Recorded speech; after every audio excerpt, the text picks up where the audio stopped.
बिस्मिल्लाहिर्रहमानिर्रहीम। अस्सलाम वालेकुम नाज़रीन, आप यूट्यूब चैनल देख रहे हैं। मैं इमरान खान हूँ। मैं ट्रैवल कर रहा था, लेकिन बड़ी इंपॉर्टेंट खबरें हैं, मैं आपके साथ शेयर कर देता हूँ। सबसे पहले तो आज 2 फैसले आए हैं और दोनों बड़े फैसले हैं। एक फ़ैसले के बारे में मैंने आपको पिछले वीलॉग में बताया था कि ये फ़ैसला आने वाला है और ये फ़ैसला 9 मई के हवाले से है। 3 मुकदमा थे, फैसलाबाद की अदालतों में थे और थोड़े दिन पहले से काफ़ी शोर मच गया था इन फ़ैसलों को लेकर। शोर ये मचा हुआ था कि अदालतें बड़े अजीबोगरीब तरीके से इन फ़ैसलों को सुन रही हैं, इन केसेस को, और यहाँ पर रोला पड़ा हुआ है बहुत ज़्यादा। और ये बात अपोजिशन लीडर उमर अयूब साहब ने भी कही, यही बात जो है शिबली फराज साहब ने भी एक ख़त लिखा चीफ जस्टिस ऑफ पाकिस्तान को।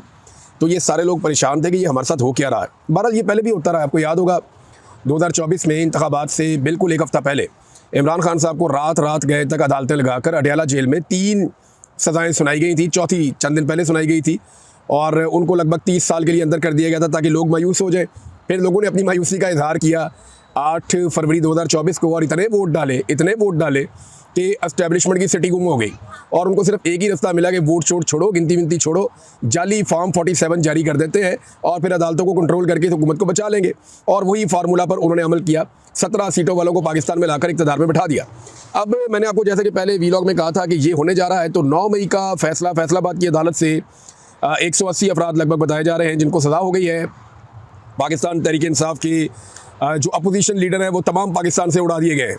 यानी पंजाब में अपोजिशन लीडर थोड़े दिन पहले मलिक अहमद खान बच्चड़, उनको सज़ा दे दी गई, उन्हें फारिग कर दिया गया। अभी उमर अयूब साहब जो कौमी असम्बली में अपोजिशन लीडर हैं उनको सज़ा दे दी गई 10 साल की। शिबली फराज जो सेनेट में अपोजिशन लीडर हैं उन्हें सज़ा दे दी गई 10 साल की। और जो बोलने बालने वाले MNAs हैं, बहुत सारे ऐसे लोग हैं, उन्हें फारिग किया गया। साहबजादा अहमद रज़ा साहब का नाम आ रहा है, जरताज गुल वज़ीर साहबा का नाम आ रहा है, और भी नाम है। इसमें जो लोग बच गए वो लोग हैं जिन्होंने या तो प्रेस कॉन्फ्रेंस की थी, इन्होंने पाकिस्तान तहरीक इंसाफ से अपने आप को अलग किया था, या वो लोग हैं जो जिनका मामला बहुत ही ज़्यादा जो है वो अदालत के अंदर बिल्कुल ही साबित कुछ भी नहीं कर पाए। अब इसमें जो है वो जज साहब ने खुद लिखा इस फैसले में कि जो स्टार गवाहान हैं वो झूठे साबित हो गए हैं, क्योंकि इन्होंने कहा कि लाहौर वाली मीटिंग में फवाद चौधरी मौजूद थे, लेकिन फवाद चौधरी ने साबित किया कि वो लाहौर वाली मीटिंग में नहीं थे, लिहाजा फवाद चौधरी साहब बाइज्जत बरी हो गए। अब इन्हीं झूठे गवाहों की गवाहियों के ऊपर, यानी पहले अदालत कहती है कि ये गवाह झूठे हैं, इन्होंने झूठ बोला हुआ है, अब उन्हीं झूठे गवाहों की गवाही की बुनियाद के ऊपर सज़ा सुना दी गई पाकिस्तान तहरीक इंसाफ के पार्लियामेंटेरियंस को। यानी एक तरफ कहते हैं गवाह झूठे हैं, अदालत का फैसला कह रहा है कि झूठे साबित हो गए, इन्होंने वो काम जो ये कह रहे हैं, जिस तरह से ये कह रहे हैं उस तरह नहीं हुआ और साबित नहीं हो रही इनकी गवाही। अब जिनकी गवाही झूठी साबित हो रही है, ये कैसे मुमकिन है कि उन्हीं की गवाही के ऊपर बाकी लोगों को सज़ा दे दी जाए? लेकिन ये पाकिस्तान है, यहाँ पे सज़ा दी जाएगी। एक गवाह ने यहाँ तक कहा कि जनाब जो 10 मई को है वो ख्याल कास्त्रो साहब ये ISI के दफ्तर पे हमला कर रहे थे फैसलाबाद में। यानी फैसलाबाद में जो ISI का दफ्तर है वहाँ पे ख्याल कास्त्रो जो पाकिस्तान तहरीक इंसाफ के एक रहनुमा है, वो कहते हैं जी उन्होंने हमला किया था ISI के दफ्तर पे। अब गवाह की गवाही इस तरह गलत साबित हो गई कि उस दिन ख्याल कास्त्रो फैसलाबाद जेल के अंदर बंद थे। यानी एक बंदा फैसलाबाद की जेल के अंदर बंद है, लेकिन गवाह ने कह दिया जी ये तो हमला कर रहा था ISI के दफ्तर पे। तो इस किस्म के ये गवाह थे, स्टार गवाहान, कभी ये मेज़ के नीचे छुप जाते हैं, कभी एक सोफ़े के नीचे छुप जाते हैं। और ये जो गवाहियाँ हैं ये एक तो 4 मई के हवाले से हैं, दूसरी 7 मई के हवाले से है कि 4 मई को कुछ हुआ, चक्री में कोई मीटिंग हुई, इमरान खान साहब की ज़ेर सदारत, इसको ये क्लेम किया जाता है, और दूसरा किया जाता है 7 मई को एक और मीटिंग हुई। हालांकि गवाह छुट्टी पे, लेकिन उसके बावजूद उसकी गवाही मानी जा रही है। एक शहर में गवाह कोई और तादाद बताता है, दूसरे शहर में कोई और तादाद बताता है, तीसरे शहर में गवाही देने के लिए जाता है तो उसी वकूए की कोई और तादाद बताता है।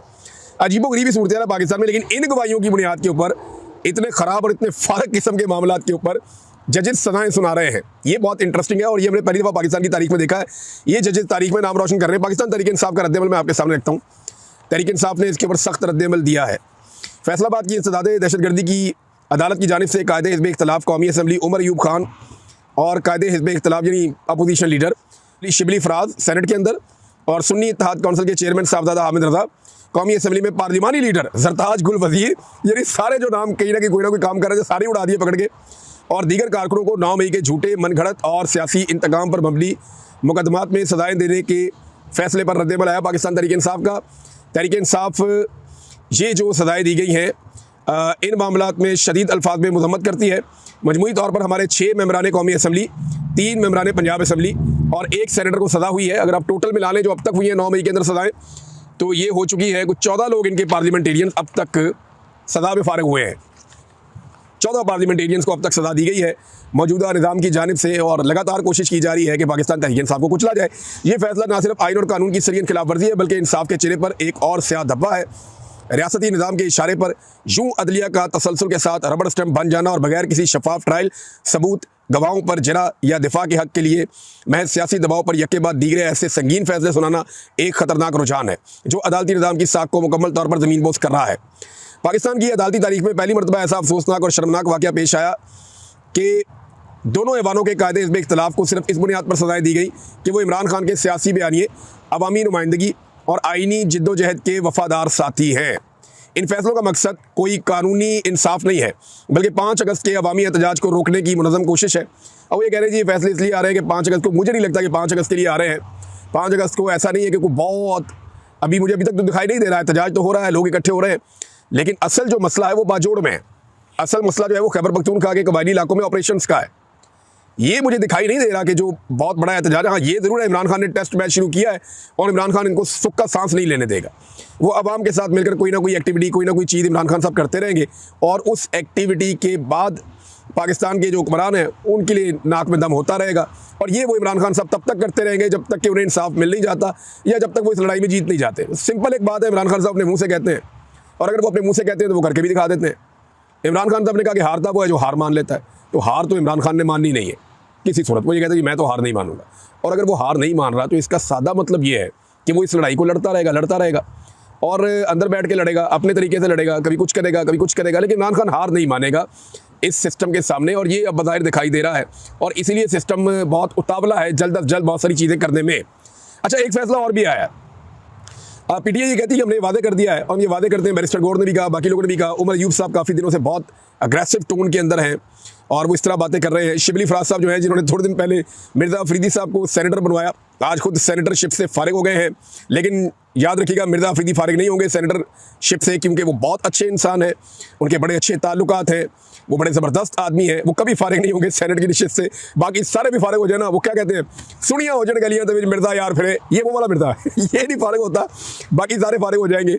और जनाब पीटीआई कह रही है जी इमरान खान का विजन हमारे दिलों में जिंदा है और जितना मर्जी अदलिया हम पे बोझ डाले, अदलिया अब खुद इस फस्ताई निज़ाम का हिस्सा बन चुकी है और हम आवाम से मुखातिब हैं कि वो सच और इंसाफ के इस काफ़िले में इमरान खान का साथ दे।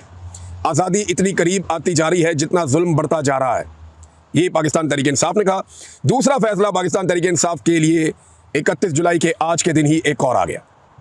ये जो एक और फैसला है ये भी बड़ा इंपॉर्टेंट है।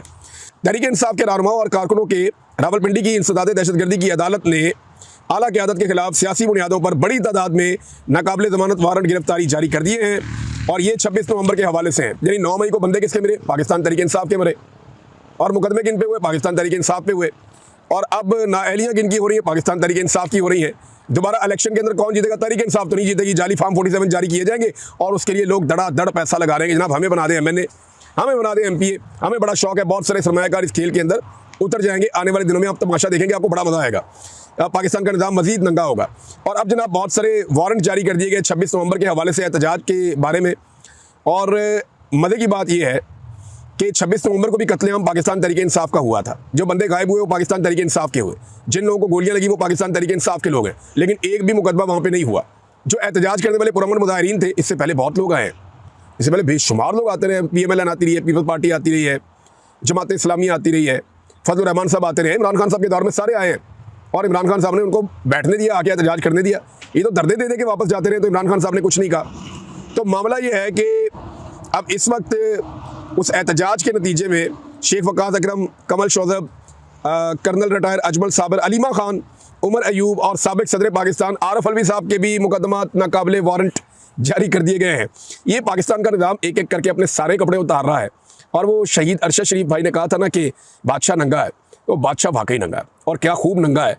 अब हर तरफ से नंगा दिखाई दे रहा है और पाकिस्तानी कौम के सामने उसके कपड़े पड़े हुए हैं और बादशाह नंगा फिर रहा है और उसका नंगापन नज़र भी आ रहा है। लेकिन वो बज़िद है कि उसने ऐसे ही फिरना है और उसे कोई नंगा ना कहे। जो उसे नंगा कहेगा वो उसे नंगा करके मारेगा या उसे अगवा कर लेगा, जबरी तौर पे लापता कर देगा, या उसके साथ कोई और ज़्यादती की जाएगी, उसका कारोबार तबाह कर दिया जाएगा, या अल्टीमेटली उसको अपना देश छोड़कर भागना पड़ेगा। ये नाज़रीन सूरत हाल है। और इसी तरह थाना कराची कंपनी इस्लामाबाद के मुकदमा नंबर 1193 में इस्तदाद दहशतगर्दी अदालत रावलपिंडी ने भी नाकाबिले ज़मानत वारंट गिरफ्तारी जारी कर दिए हैं। और साबिक सदर पाकिस्तान आरफ अलवी, अलीमा खान, अली अमीन गंडापुर, उमर अयूब, शेख वकास, हामिद रज़ा, शिबली फराज, फैसल जावेद, शानदाना गुलजार, सलमान अकरम राजा, रऊफ़ हसन, मुराद सईद, असद कैसर, हमाद अजहर, आतिफ खान, शुएब शाहीन और सेनेटर आज़म खान सवाती इसमें शामिल हैं। अच्छा, मुझे हैरत हो रही है, इसमें उस दिन तो बड़ा क्लेम किया था शेर अफजल मरवत साहब ने कि उन्होंने बड़ी कार्रवाई की और बड़ा काम किया है, तो इस्लामाबाद होने वाले मुकदमात में उनका नाम नहीं है अनफॉर्चुनेटली। देखिए, पाकिस्तान तहरीक इंसाफ से और इमरान खान से जो भी दूर हो जाता है ना, उसकी बचत हो जाती है। इन मुकदमात का हासिल उसूल ये है कि जो इमरान खान के साथ होगा उसके ऊपर जनाब मुकदमा होगा, जो इमरान खान के साथ खड़ा होगा उसके खिलाफ फैसला भी होगा, उसको दीवार से भी लगाया जाएगा, उसका कारोबार भी तबाह, उसकी ज़िंदगी भी तबाह, उसकी फैमिली लाइफ भी तबाह, और उसको हर लिहाज से ये रियासती इदारे कुछ लेंगे। लेकिन जो इमरान खान का साथ छोड़ देगा वो रियासत के लिए अच्छा बच्चा बन जाएगा, तो रियासत उसके लिए माँ बन जाएगी और उसका ख्याल रखेगी। ज़िद सिर्फ इमरान खान साहब के हवाले से है। अच्छा, ये जनाब मैं आपको चंद चीज़ें बड़ी क्लियर कर देता हूँ और ये मेरा एनालिसिस है, और ये मैं इसके ऊपर बिल्कुल ऐसे ही बिलीव करता हूँ जैसे मैं अभी दिन के वक्त आपसे बात कर रहा हूँ। ये ना पाकिस्तान की एस्टेब्लिशमेंट इमरान खान को तोड़ने के चक्कर में, या इमरान खान को नीचा दिखाने के चक्कर में, या इमरान खान को ख़राब करने के चक्कर में, पाकिस्तान की मिलिट्री एस्टेब्लिशमेंट जो है ये पाकिस्तान को नुकसान पहुँचा रही है। ये बात बिल्कुल एक हकीकत बन चुकी है। ये इमरान खान को ख़त्म शुद्ध करते करते खुदा ना खास्ता पाकिस्तान को ख़त्म शुद्ध करते जा रहे हैं। आप देखें, इमरान खान को मारने के चक्कर में इन्होंने पाकिस्तान को कहाँ से कहाँ पहुँचा दिया। आज आपके ज़र मुबादला के जो ज़खायर हैं उनके अंदर कर्जा पड़ा हुआ है, आपके पास बेचने के लिए कुछ नहीं बचा। अब आप अपनी ज़मीन खोद के सारी मादनियात बेचना चाह रहे हैं। कभी किसी को आप चूना बेच देते हैं, जनाब चूना लगा देते हैं कि हमारे पास तेल निकला है। वो तो जब तेल निकलेगा तब निकलेगा ना। तेल के ज़खायर पाकिस्तान के अंदर है, ये हम 70 साल से सुन रहे हैं। हर दौर में हमने सुना कि पाकिस्तान में तेल के ज़खायर हैं, पाकिस्तान जानबूझकर नहीं निकालता। तो पाकिस्तान कब निकालेगा ये हमें पता नहीं था। पता चला जी पाकिस्तान नहीं निकालेगा, अमेरिका निकालेगा। अमेरिकन कंपनियां आएंगी, वो यहाँ से आकर तेल निकालेंगी। वैसे दुनिया में जहाँ भी निकालती है अमेरिकन कंपनियां या यूरोपियन कंपनियां आकर निकालती हैं, लेकिन पाकिस्तान के जो सौदे होते हैं वो बहुत अजीब होते हैं। यानी हमने जब IPPs के साथ सौदा किया तो बेड़ा ही गर्क सौदा किया। हमने उन्हें कहा जनाब आप बिजली बनाएं ना बनाएं, आपको हम बिल देंगे। ये हो सकता है? यानी कोई एक अनपढ़ तरीन आदमी होगा ना, जो कभी स्कूल में नहीं गया होगा, उसको भी आप कहेंगे यार एक सौदा कर लेते हैं, तूने पूरा साल मुझे 1 किलो आटे के रोज़ाना पैसे देने, क्योंकि तेरे घर में 1 किलो आटा पकता है। लेकिन जिस दिन तुम कहीं गांव जाओगे, कहीं और जाओगे, खाना नहीं पकाओगे या चावल पकाओगे या कुछ और करोगे, उस दिन भी हम तुमसे 1 किलो आटे के पैसे लेंगे। वो आदमी जूता उतार के मारेगा कि भाई ये कौन सा मुआहदा मेरे साथ तुम कर रहे हो। अब ये इस किस्म के मुआहदे किए हुए हैं। पाकिस्तानी 1 यूनिट इस्तेमाल करते हैं, 3 यूनिट के पैसे देते हैं। और ये पाकिस्तान के साथ किसने किया? जरदारी और शरीफों के इकट्ठ ने। कुछ रेंटल पावर लेकर आ गए थे उस दौर में, जरदारी साहब के दौर में, और रही सही कसर जो है वो दबा के पूरी की है दोनों भाइयों ने। शहबाज शरीफ ने और नवाज शरीफ ने इतनी बिजली बनाई जो हम इस्तेमाल ही नहीं कर सकते। हमारी जो इस्तेमाल करने की कैपेसिटी है उससे दुगनी से ज़्यादा बिजली इन्होंने बनाई, फिर भी लोड शेडिंग करते हैं। फिर बिजली महंगी इतनी कर दी कि आम आदमी की पहुंच से बाहर हो गई। और अब तो लोग खुदकुशियां कर रहे हैं बिजली के बिलों की वजह से। ये हकीकत है और ये खबरें आप रोजाना की बुनियादों पर सुनते हैं। इन्होंने इमरान खान को ख़त्म शुद्ध करने की ख्वाहिश में पाकिस्तान को खुदा न खास्ता ख़त्म शुद्ध करना शुरू कर दिया है। आधे पाकिस्तानी लगभग जो है वो गुर्बत की लकीर से नीचे जा रहे हैं। ये किसने किया? ये इन्होंने किया, मिलिट्री एस्टेब्लिशमेंट ने। और किसने किया? किसान बर्बाद कर दिया, मजदूर बर्बाद कर दिया, मेहनत कश को रोल के रख दिया, तनख्वाहदार तबके का जीना हराम कर दिया। छोटे ताजिर, आप किसी से भी बात कर लें, पाकिस्तान से रोजाना लोग मुझे मैसेज करते हैं कि सर कारोबार चल ही नहीं रहा। कोई छोटा से छोटा मैन्युफैक्चरर जो है ना वो कह रहा है कारोबार नहीं चल रहा। जो लोग प्रॉपर्टी का काम करते थे उनसे बात करता हूँ, कहते हैं सर घर बना ही नहीं सकते हम। मटीरियल वालों से बात करते हैं, वो कहते हैं जी कोई खरीदता ही नहीं है। सारे के सारे डेवलपमेंट के प्रोजेक्ट जो अवामी सतह पे होते थे वो सब रुक गए। कोई बंदा काम करने के लिए तैयार नहीं है, कोई बंदा पैसा लगाने के लिए तैयार नहीं है। और ये सब कुछ इमरान खान को तबाह करने के लिए हो रहा है। लेकिन इसमें बदकिस्मती से पाकिस्तान की तबाही लिखी जा रही है। मईशत का भट्टा इन्होंने बैठा दिया है और आम आदमी की मईशत को मुकम्मल तौर पे तबाह कर दिया है।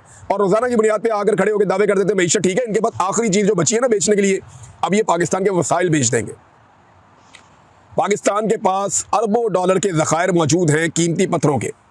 मैं एक कंप्रीहेंसिव रिपोर्ट तैयार कर रहा हूँ और पूरी तहकीकात कर रहा हूँ रेयर अर्थ मिनरल्स के हवाले से कि वो क्या है और अमेरिका को क्यों चाहिए और वो फ्यूचर में किन चीज़ों में इस्तेमाल होंगे। इसके बारे में मालूमात बहुत कम दस्तयाब है। मैंने कुछ बड़े जो अहम लोग हैं जो इसके बारे में जानते हैं, जो साइंस को समझते हैं, उनसे भी रब्ता किया कि आप मुझे बताएं।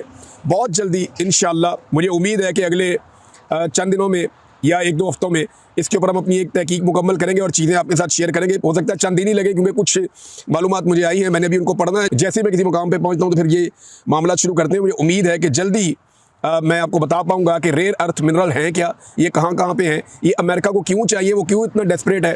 यानी वो पाकिस्तान जिसके बारे में अमेरिका की राय कुछ और होती थी, और वो इंडिया जिसके बारे में अमेरिका की राय कुछ। हमने ऐसा क्या किया कि एकदम हम सबसे अच्छे हो गए? हमने तो ऐसा कुछ नहीं किया। यानी पाकिस्तान ने अभी बहुत सारी चीज़ें जिनके सवालों के जवाब आएंगे आने वाले दिनों में, आप सिर्फ तमाशा देखें, मैं आपको बताता हूँ। लेकिन एक बात नाज़रीन याद रखिएगा, ये निज़ाम समझता है कि ऐसे ही इमरान खान को शिकस्त दे देगा। नहीं, इमरान खान की मकबूलियत में हर जुल्म के बाद मैंने देखा कि इजाफा हुआ। इस जुल्म के बाद अब इमरान खान की मकबूलियत में दोबारा इजाफा होगा। ये निज़ाम समझता है कि इस तरह की चीज़ें करके ये आवाम को कमज़ोर कर देगा, मायूस कर देगा। मैं पाकिस्तानी लोगों को पाकिस्तान की एस्टेब्लिशमेंट से शायद ज़्यादा जानता हूँ। मैं उनके साथ रोज़ाना उठता बैठता रहा हूँ। मैंने अपनी पूरी ज़िंदगी पाकिस्तानियों के बीच में, जंगलों के अंदर, शहरों के अंदर, देहात के अंदर लोगों से इंटरेक्शन करते हुए गुजारी है। और जितने लोग पाकिस्तानियों को जानते हैं वो ये जानते हैं कि ये कौम हार मानने वाली नहीं है। ये लोग इनका नाटका बंद कर देंगे, इनकी तबीयत साफ़ कर देंगे पाकिस्तान की एस्टेब्लिशमेंट की। जो ये चाहते हैं वो नहीं होना। ये जितनी मर्जी छलांगे मारें, ये जितनी मर्जी कोशिश करें, ये इमरान खान को तोड़ भी नहीं पाएंगे और ये पाकिस्तानी अवाम को भी तोड़ नहीं पाएंगे। पाकिस्तानी अवाम अपना फैसला खुद करेगी, ये नहीं कर पाएंगे, इनसे होना ही नहीं, ये वो कर ही नहीं सकते, इनकी कैपेसिटी नहीं है। ये जो एक नाअहली हो गई है, इससे इन्हें लगता है कि ये जो नाअहलियाँ हो रही हैं या ये जो सज़ाएँ हो रही हैं, इससे लगता है लोग मायूस हो जाएंगे। नहीं, और ये सिलसिला हमेशा ऐसे चलेगा नहीं। इससे पहले भी सियासतदानों को मारने की, दबाने की, उनका नाम ख़त्म करने की कोशिश की गई, लेकिन आज भी उनका नाम मौजूद है। लोग डिक्टेटर्स को भूल जाते हैं, सियासतदानों को नहीं भूलते। और ये मुल्क बनाया भी एक सियासतदान ने था, कोई डिक्टेटर ने नहीं बनाया था। और सियासतदान ही इस मुल्क को बचाएंगे। सिविलियंस को जब तक ये मुल्क नहीं दिया जाएगा, ये मुल्क आगे नहीं बढ़ेगा।